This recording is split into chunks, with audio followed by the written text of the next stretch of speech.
Let's He's not an switch it up. enforcer. Let's look to a different position. Edge rusher. We know the Niners need another one. They need an interior rusher too. They have Nick Bosa, and that's about it. Bryce Huff, I wasn't impressed. Let me start naming some names. The first one that pops into my mind. Well, we saw that the Titans and Robert Saleh traded for Jermaine Johnson today, which is just amazing considering, there's a possibility the Niners could have done that. But hey, maybe they wanted to make sure that Saleh would get him in Tennessee. So he's not available. They could go and sign guys. And what is cool about edge rushers, they're often cheaper than offensive linemen. Like, I wouldn't be surprised if Spencer Burford gets $15 million a year on the market this year simply because Jalen Moore did last year. But I'm looking at Spot Track, and it says that impending Seattle Seahawks edge rusher Boye Mafe, former second-round pick, could be signed for 3 years, 36 this offseason, $12 million a year. That seems reasonable to me. What do you think of Boye Mafe? I'm not a fan. Okay. One thing, and I get it. One thing about Boye Mafe is that he got picked up in 2022 by the Seattle Seahawks. All right. He was already a tweener coming in. He had to gain about 50 pounds to take him to about 265 pounds. The biggest thing about him, Grant, is his production. Off of 2022 coming in, 2023, he played 16 games. He had 9 sacks, 52 tackles, 9 tackles for loss, and 51 pressures. That was a 12.2 pressure rate. Since then, in 3 years in the league, he's gone for 12.2 to 11.1 pressure rate. Now, he's only got 2 sacks on the past season that he's played, and he's kind of been an afterthought with Seattle as far as production is concerned. He only had 4 tackles for loss. Now, if you go and look at what we've done as far as like the Niners defensive line, what would we be adding on with that 11.1 pressure rate? He's 2 tenths below Bryce Huff with 4 sacks, who was our leading who was tied with our lead sack getter this year with Cleveland Farrell. And then after that, we have guys that are much better than him. I think that his two sacks would tie him with the injury limit of Nick Bosa, right? If he had with his 2 sacks, and Nick didn't even play the rest of the season, and his 11.1 pressure rate is only marginally better than Bryce Huff with 11.3. He'd essentially be a lateral move for what the 49ers already have. So I get that we need depth, and we absolutely need another edge rusher to not only probably spell Nick Bosa to play, but play opposite him. But I just don't think he's the guy. I don't want to get into this mode of us picking up these middling players that played on good teams. He doesn't help us. I mean, he was in a pretty deep rotation. They had 4 edge rushers. He had 44 pressures last season, despite not playing a ton of snaps. He's really good against the run. He can drop into coverage. He gives you the ability to play a 3-4 out. A 3-4. He's a hell of an athlete.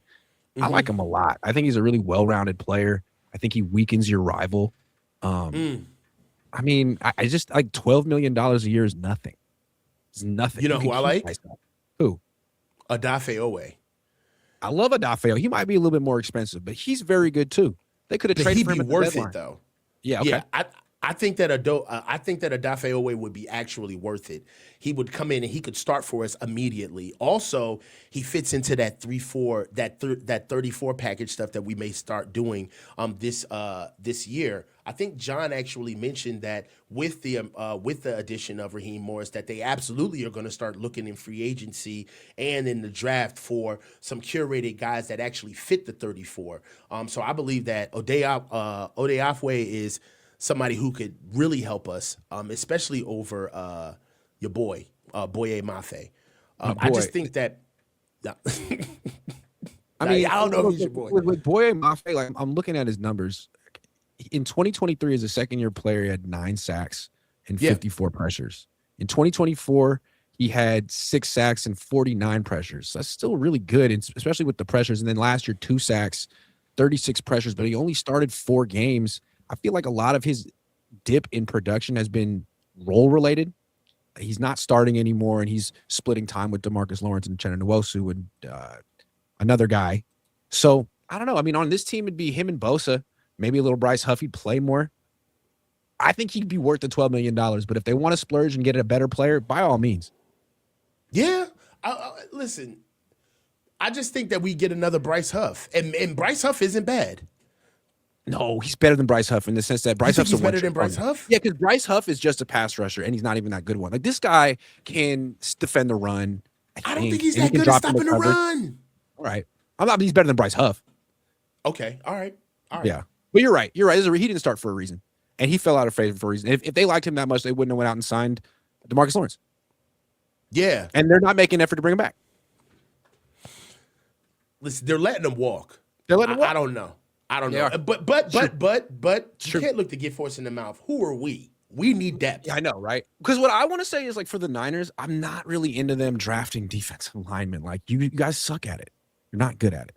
You keep trying. Drake Jackson, CJ West, Michael Williams at 11, Javon Kinlaw at 15. Like, or 14. No, you're not you good at can't it. throw Michael in there. You're throwing a Michael in there right away. Well, I mean, he wasn't a pass rusher. He was good, but he was exactly what you thought he would be. Like, he's not really an edge rusher, and he's a major freaking project as a pass rusher at any position. It's not like they threw him at D tackle on third down and he was bullying people. Like, I don't know. I mean, he looks like a guy who's going to have a 10-year career, but he did not look like the 11th pick in the draft. And as you pointed out, this year's draft is much better. If he had come out this year, would he have even been a first-round pick? I don't know. No.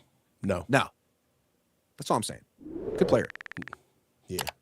Out of position. All right, Boye, Mafe, Dafe Owe.